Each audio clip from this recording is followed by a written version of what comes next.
Senhor esteja convosco. Ele está no meio de nós. Proclamação do Evangelho de Jesus Cristo segundo Lucas.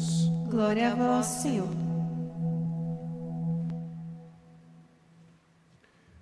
Naquele tempo, Jesus convocou os 12, deu-lhes poder e autoridade sobre todos os demônios e para curar as doenças, e enviou-os a proclamar o reino de Deus e a curar os enfermos. E disse-lhes: Não leveis nada pelo caminho, nem cajado, nem sacola, nem pão, nem dinheiro, nem mesmo 2 túnicas. Em qualquer casa onde entrardes, ficai aí, e daí é que partireis de novo. Todos aqueles que não vos acolherem, ao sairdes daquela cidade, sacudi a poeira dos vossos pés, como protesto contra eles. Os discípulos partiram e percorriam os povoados, anunciando a boa nova e fazendo curas em todos os lugares. Palavra da salvação. Glória a vós, Senhor. Por favor, podem se sentar.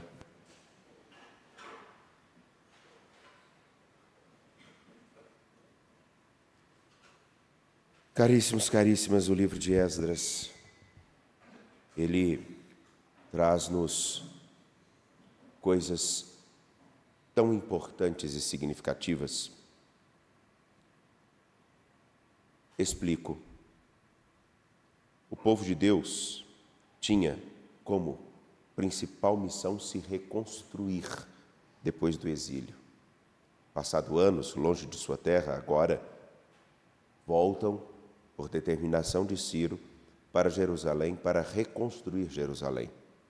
E me lembro que na segunda-feira tive a oportunidade de dizer que não era simplesmente o fato de reconstruir uma cidade, mas reconstruir a si como povo.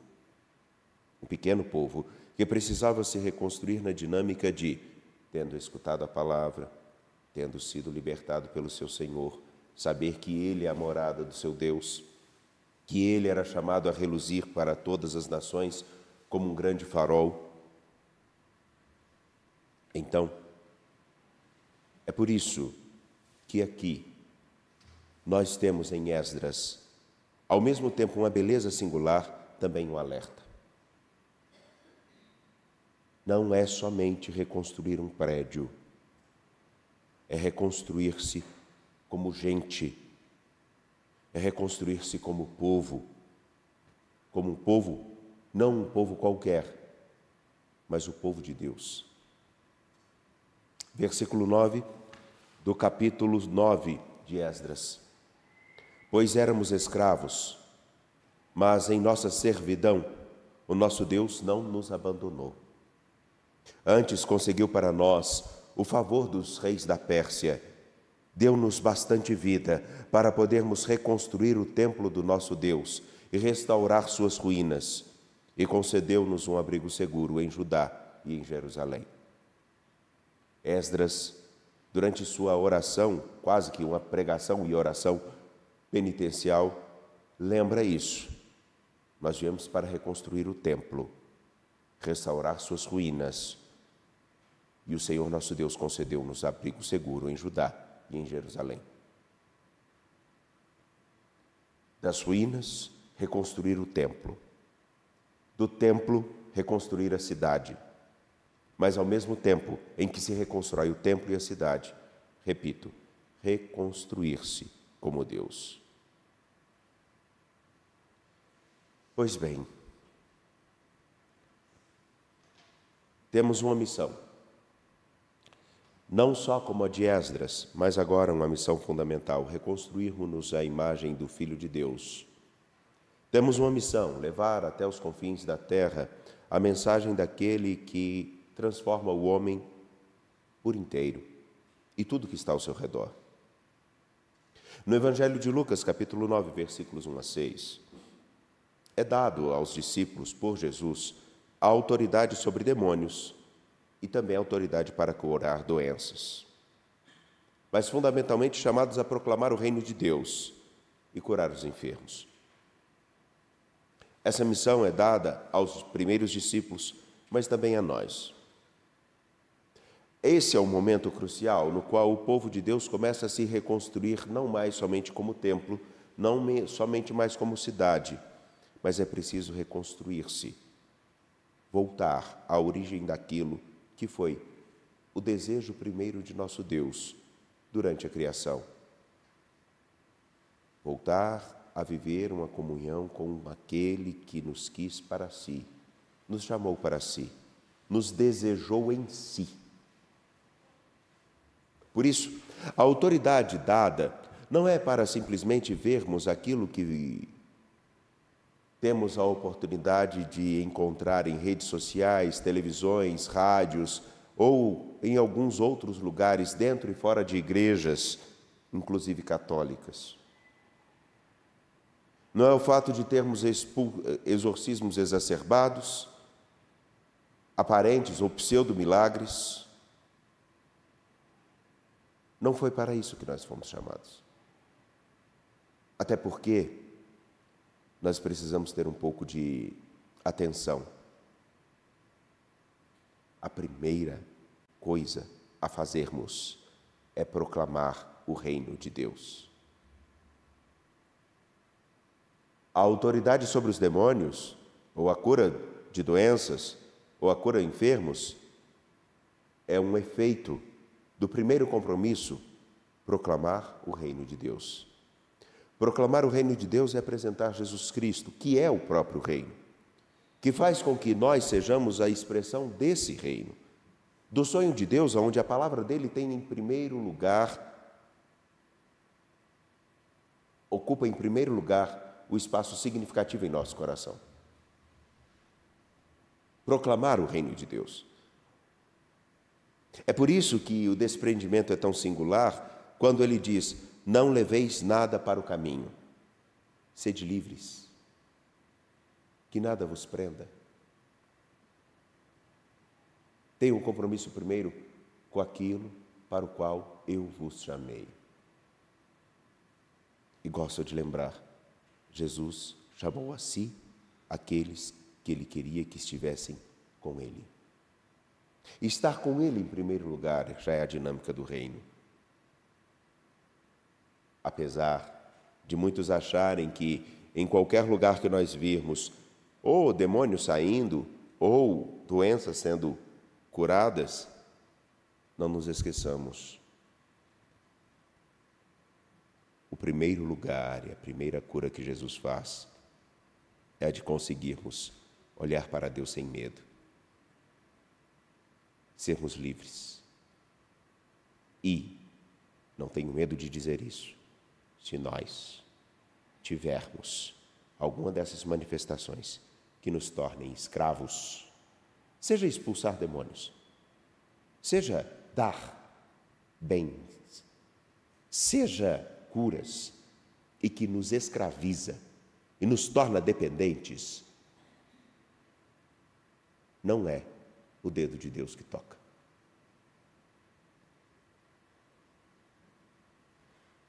Portanto, não leveis nada para o caminho, nem cajado, nem sacola, nem pão, nem dinheiro, nem 2 túnicas.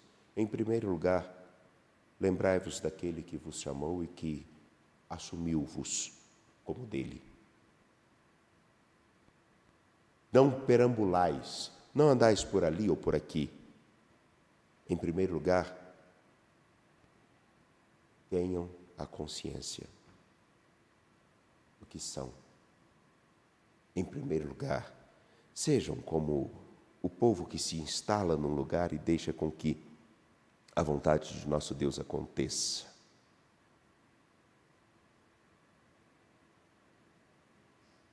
Interessante. Nós procuramos, em primeiro lugar, falarmos, e isso é muito próprio, nós queremos, em muitas circunstâncias, para falar de Deus, um lugar que nos sintamos cômodos, aconchegados, tranquilos, seguros. Lembro-me uma vez que um jovem recém-ordenado foi designado para um lugar com maior atenção, maior exigência. Quando as pessoas ficaram sabendo que ele tinha sido designado para aquele lugar, alguns perguntavam assim: mas o que você fez para ir para esse lugar? Como que se os lugares desafiantes fossem castigo ou problema. Isso porque nós compreendemos que a nossa missão precisa nos dar segurança, precisa nos dar conforto, precisa nos dar estabilidade. Não só religiosas, padres, mas todo o povo de Deus, todos nós, se nós tivermos alguma coisa que exija um pouco mais para sermos fiéis a Jesus Cristo, anunciarmos o seu Evangelho, se tivermos que dar um pouquinho mais do que geralmente nós estamos dispostos a fazer, imediatamente alguém se questiona assim: será que vale a pena mesmo? Será que é Deus que quer isso de mim? Deus me quer bem, Deus não me quer mal. O problema é que esse bem e o mal que Ele me quer é a custo do sofrimento e da ignorância do Evangelho de tantos outros, não é verdade? Então quer dizer que o desprendimento que o Senhor aqui nos chama não é simplesmente o fato de deixarmos coisas, não é simplesmente o fato de ficarmos num lugar onde nós não sejamos primeiramente bem acolhidos, é o fato de nós escolhermos ficar com Ele aonde for necessário. E quem gosta e realmente percebe o valor de uma pessoa na sua vida, fica com ela até quando ela é inútil. Até quando ela não pode lhe proporcionar nenhuma garantia. Precisa do seu afago, da sua atenção, da sua companhia. Num tempo da utilidade e do rendimento exacerbado, quanto mais buscado, melhor, aonde ao sonho de sucesso é não ter trabalho algum e uma rentabilidade gigantesca, empreendemos pouca dedicação na esperança de termos muita consideração. Isso se faz evidente. Em nossos caminhos, é preciso verificarmos se realmente nós entendemos o que significa isso. Estar com nosso Senhor Jesus Cristo, caminhar com Ele e com Ele exercer a nossa missão de caminhar pela estrada da vida. Por isso, o Evangelho que hoje temos em Lucas é também uma oportunidade para nos reconstruirmos. Se Esdras fala de um povo que é um tiquinho de gente comprometida, e só um detalhe, Esdras ele tem algumas falas que podem inclusive ser mal entendidas e beirar ao racismo. É preciso ter atenção quando se vai refletir sobre Esdras. O que nós temos aqui é a oportunidade de nos reconstruir de fato como igreja. Talvez este ano, no qual nós temos o Evangelho de Lucas, seja uma singularidade preciosíssima para que possamos nos ver diante das guerras, diante das inúmeras circunstâncias de preconceitos que marcam o contexto global, o acirramento velado de guerras econômicas. Não estou falando aqui de Brasil, Estados Unidos, eu estou falando no mundo como um todo. Olharmos o esfacelamento político no qual poucos nomes nos parecem como oportunidades para definir os próximos passos desse país e do mundo. Olharmos que diante de tão escuro ou nublado o horizonte que temos à nossa frente, mais nublado do que agora eu tenho aqui, olhando para fora do Santuário Basílico da Ermida da Padroeira, onde tudo está coberto, mais nublado ainda, percebermos, nós precisamos voltar à fidelidade ao Evangelho, longe de nossas ideologias políticas, religiosas, nem estou falando de fé, nós cristãos, principalmente católicos, centrarmos-nos naquilo que é fundamental à nossa fé e deixarmos as firulas de brigas esdrúxulas, marcadas meramente por determinados conformismos que de evangélicos não tem nada, seja por uma extrema busca de conservação do que não se sabe, ou então uma maravilhosa e iluminada, também falsa, ideia de que conseguiremos transformar tudo do nada como se o passado não existisse, olharmos para aquilo que temos, o Evangelho, a tradição, e nos comprometermos em fazer com que o Evangelho seja encontrado aonde quer que nós estejamos, e inclusive quando nós tivermos que ter a rejeição e percebermos que a nossa única segurança é aquele que caminha conosco.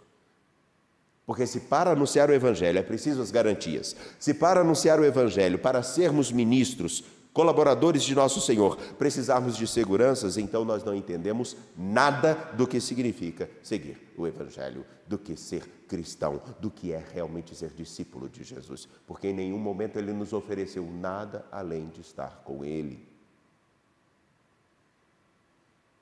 E nesse instante que nós veremos se realmente estar com Ele foi a nossa opção.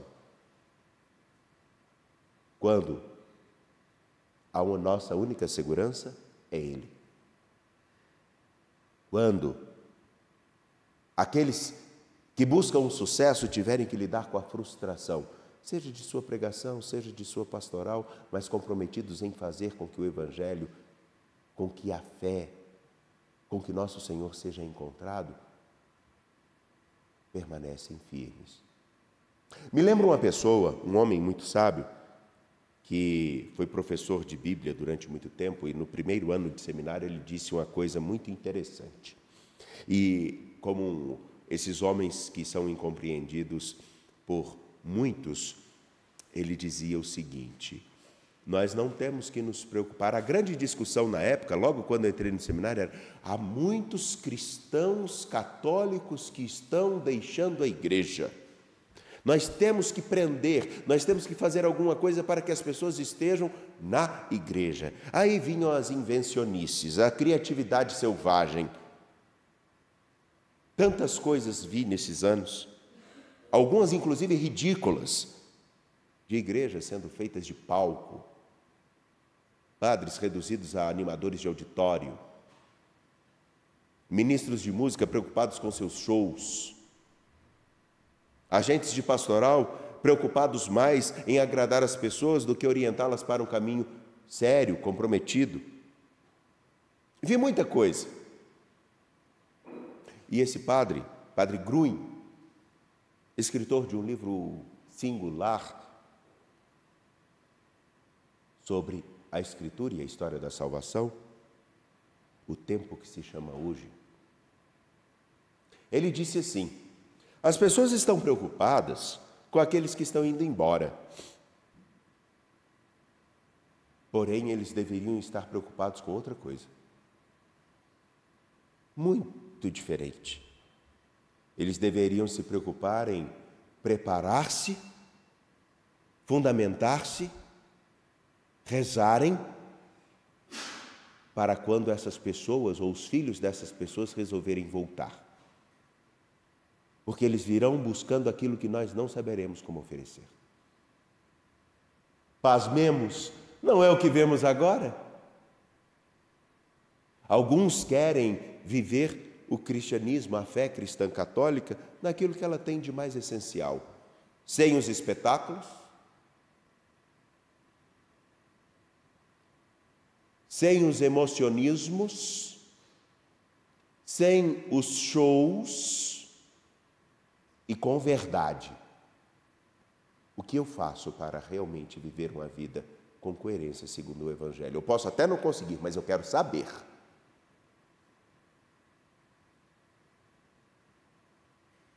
E me parece que nós nos esquecemos disso. Tendo nos esquecido exatamente de que era preciso, fundamentalmente, ser sinal do reino de Deus, fizemos exatamente aquilo que Esdras no seu livro, busca relatar, buscar voltar ao essencial, porque os nossos pais perderam o caminho.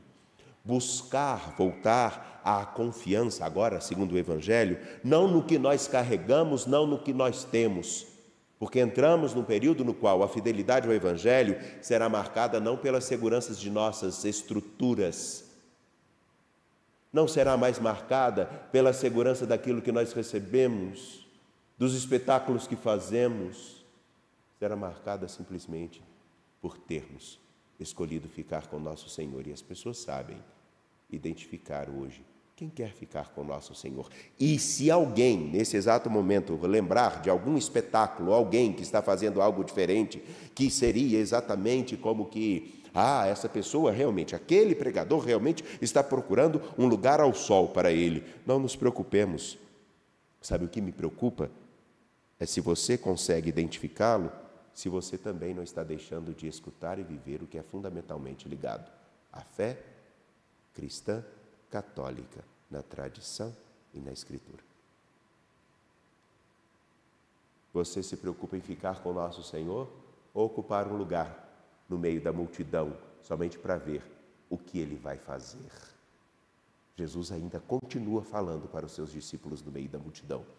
Resta saber se nós somos da multidão ou se somos discípulos de Jesus, comprometidos em anunciar o reino, sem nada levar, pois nada temos, e sabendo que mesmo quando ninguém nos quiser, teremos feito o fundamental, ficado com Ele. E ficar com Ele significa, para um cristão católico, ficar com Ele significa ficar como igreja.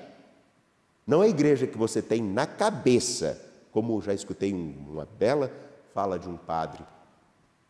Não é a que você tem na cabeça, porque a que você tem na cabeça busca atingir as suas satisfações.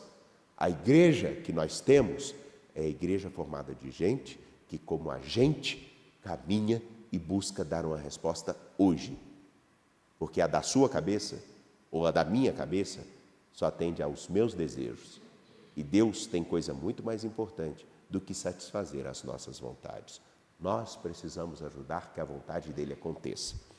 Porque a nossa vontade, movida pela raiva, ou pelo rancor, ou pela mágoa, ou pela ganância, ela pode mudar todo o caminho que podemos percorrer.